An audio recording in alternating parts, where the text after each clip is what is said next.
राम राम मंडळी, राम राम मंडळी.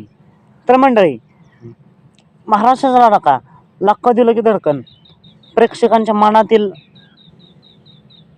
नंदी तो म्हणजे दश्य केसरी बकासूर. बकासूरनं कालच सर्व बरगडा प्रेक्षकांचं मन जिंकलंय आणि गुलाल केलाय. बरेच दिवस गुलाल भेटणार नव्हता, पण वाघानं काल गुलाल घेतलाय. तर बकासूर तर गुलाल घेतोय. बकासूर कंटिन्यू मैदानात आपल्याला दिसतोय. पण बकासूरचा छोटा भाऊ म्हणजेच घोटचा छोटा सर्जा कुठेतरी गायब झालाय असं वाटतंय. कारण जे मैदान झालं वडगाव कराड येथे 5 लाखाचा आमदार केसरी, त्या मैदानापासून घोटचा छोटा सर्जा आपल्याला दिसला नाही.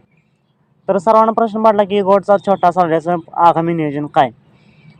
तर मित्रांनो, जसे की आपल्याकडे घाटावर मैदान चालूच आहेत, तसेच बिनजोड मुंबईला बिनजोडची मैदानं सुद्धा कंटिन्यू चालूच आहेत. तर असंच एक मैदान येतंय ज्याला बिनजोडमधील पंढरी असं म्हणलं जातं. जसं की घाटावरची पंढरी म्हणजे पुसेगावचं हिंदकेसरी मैदान, तसेच बिनजोडची पंढरी म्हणजे सावली देसाई मैदान बिनजोडचं, हे 26 तारखेला येतंय. तर या 26 तारखेच्या मैदानात सर्जा आपल्याला 100% पळताना पाहायला मिळणार आहे. तर सर्जाचा पायरा कोणता हाच प्रश्न सर्वांना पडलाय.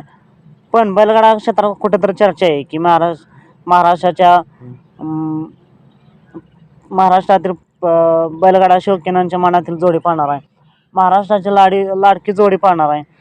तर मित्रांनो, हा पायरा असू शकतो ज्या जोडीला महाराष्ट्राने खरंच डोक्यावर घेतलेला आहे, प्रत्येकाच्या मनात घर केलेलं आहे. अशी ही जोडी, प्रेक्षकांच्या मनातील जोडी दशमेंद केसरी बकासूर आणि घोटचा छोटा सर्जा, ही जोडी आपल्याला 100% दिसण्याची दाट शक्यता आहे. तर तुम्हाला काय वाटतंय, या 26 तारखेच्या मैदानात सर्जाचा पायरा कोण असेल? घोटचा छोटा सर्जा आणि बकासूर ही जोडी पुन्हा एकदा आपल्याला पाहायला मिळेल का? हे कमेंट करून नक्की सांगा. चला तर मग भेटूया पुन्हा एकदा बैलगाडा क्षेत्रातील नवीन अपडेट घेऊन नवीन भन्नाटाच्या व्हिडिओमध्ये.